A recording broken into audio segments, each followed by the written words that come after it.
The following action research project was undertaken in a Stage 3 Year 5-6 composite class at Lansvale Public School. The project endeavoured to incorporate the MEE framework essentially as a tool to plan and monitor engagement in learning as a result of differentiation during mathematics. I have considered the kind of classroom experiences relative to the definition of engagement, ensuring all differentiated methods are highly cognitive, highly effective, and highly operative. The following conclusion report examines my ability to cater towards the needs of all students in my classroom during mathematics in a manner that is exciting, innovative, and engaging. Lansvale Public School, located in Canleyvale, southwestern Sydney, is comprised of 780 students, 94% of whom are from non-English speaking backgrounds. Lansvale falls into the lowest socio-economic stratum, meaning there are a multitude of disadvantaged students. Incidentally, there is a vast array of culture and diversity within the school. During PP2, I was allocated a Stage 3 Year 5-6 composite class. This class consisted of 31 diverse students, 13 of whom were in Year 5 and the remaining 18 were in Year 6. Overall, the student majority were working towards meeting the stage-appropriate outcomes.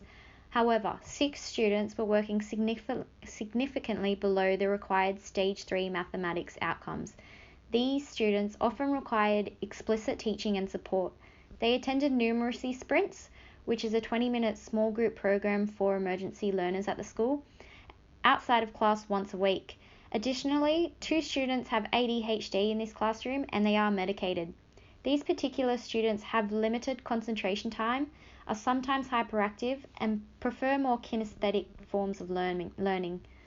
Upon observing mathematics lessons in particular, it was clear there was a profound range of ability.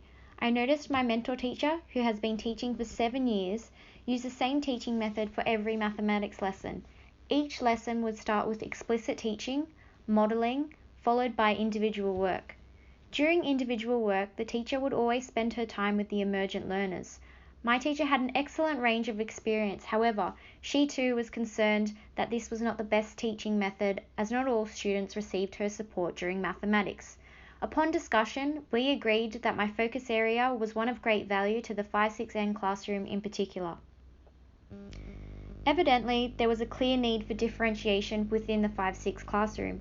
It certainly proved my research focus to be appropriate, suitable, and of particular relevance to 5-6N at Lansvale. I therefore maintained my original research question from the previous assignment, which was, how can I differentiate mathematics lessons to engage students? Going into this action research project, I wanted to explore innovative methods of engagements that would allow all students to be effectively challenged.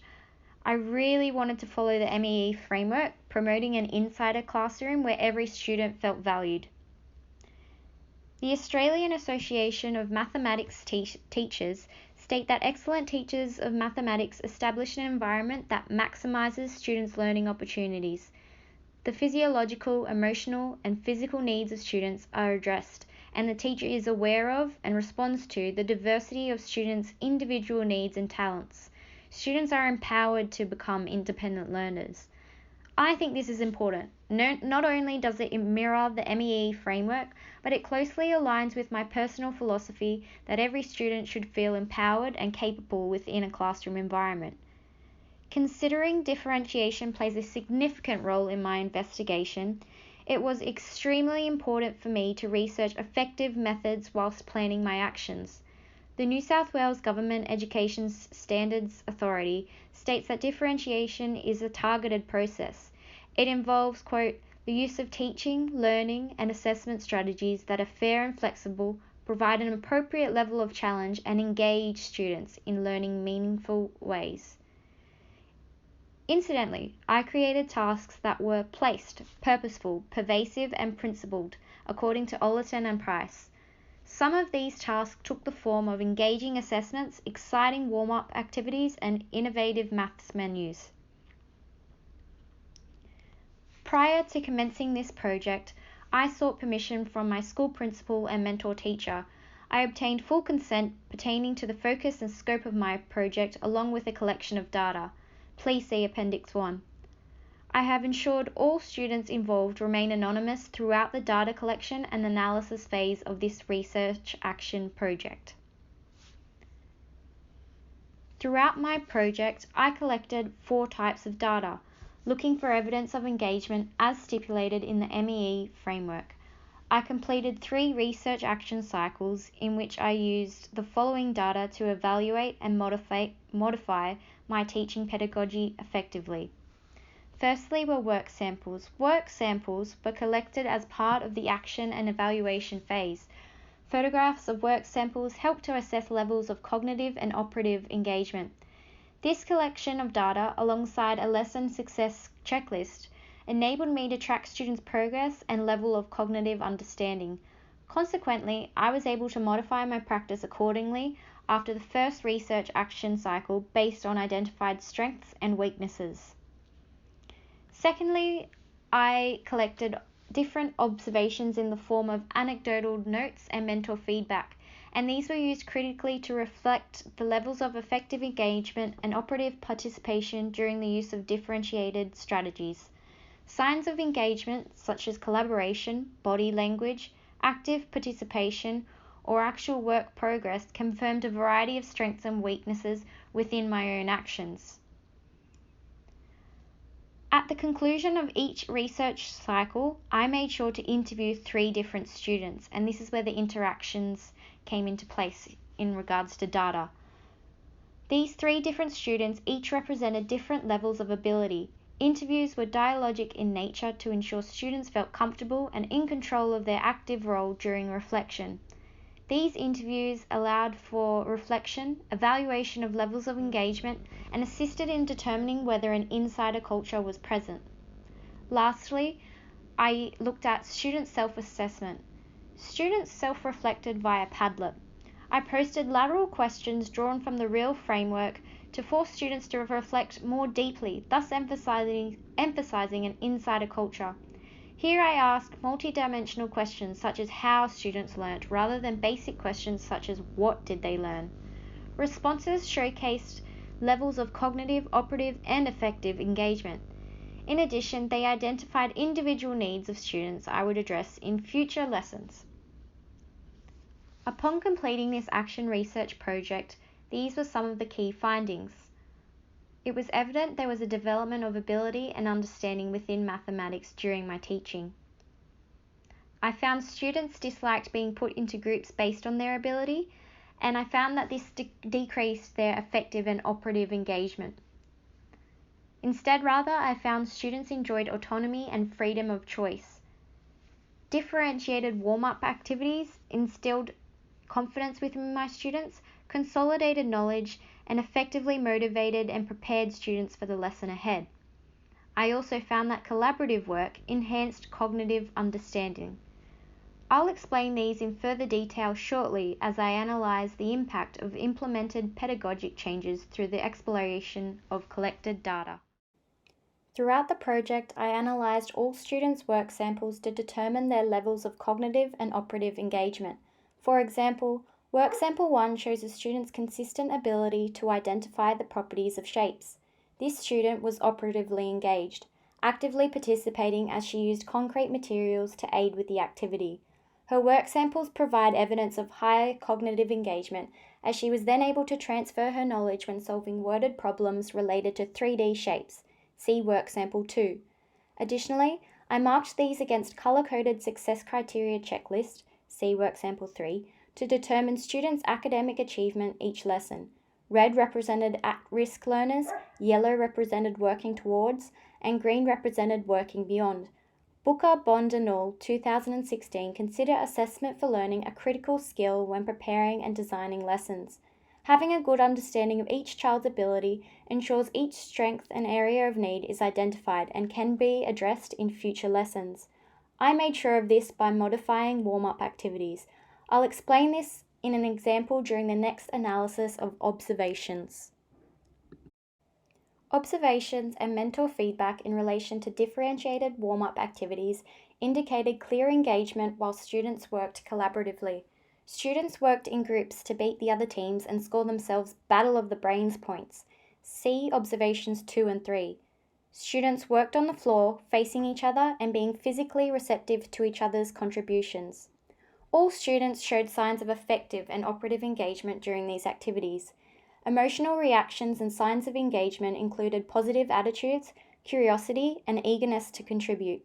Students were smiling and healthily competitive in this game as they strived to be the winning team. Students applied their understanding and mathematical strategies during these activities as well, indicating a high level of cognitive engagement. I used these differentiated warm-up games as informal formative assessments, identifying the ranges of ability and to determine whether any students needed additional assistance. These warm-up activities allowed me to modify my lessons accordingly. For instance, during my first lesson with 3D shapes, I noticed some students were still unfamiliar with 2D shapes. I modified a quick and fun game, identifying 2D shapes in the next lesson for the emergent group to address this and improve students' understanding. I thought, considering feedback during interviews with students, perhaps students would not like to be separated into groups based on their ability. However, students welcomed the challenge. A student from an emergent team said to me, "Miss, I like these games because the different levels mean I can win and I can practice my maths from the lesson before." Schlegel and Selfridge believe that competitive games work well to establish an innovative and stimulating formative assessment for a large class, furthering engagement and collaborative skills along the way. My mentor seemed to agree with this concept, providing positive feedback and encouraging me to continue with this differentiated method, as shown in observations 5 and 6.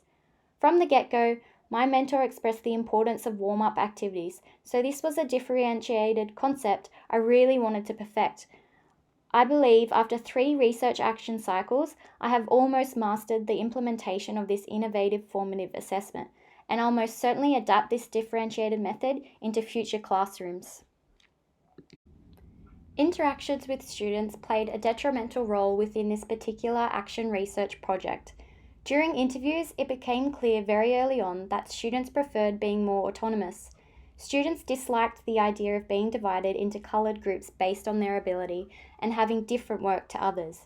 For example, if we consider a conversation that transpired with a student, see Interaction 1, she stated, "I don't want to be in the red group, it's embarrassing.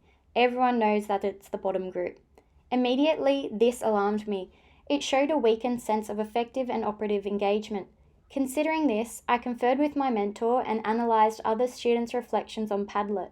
It seemed my original differentiated plan to have traffic light coded activities was having a negative impact upon a number of students' effective and operative engagement. In order to combat this, I changed a few things. Firstly, instead of having distinct colours for groups based on their ability, I changed the concept to cartoon animals the students were already familiar with on Seesaw.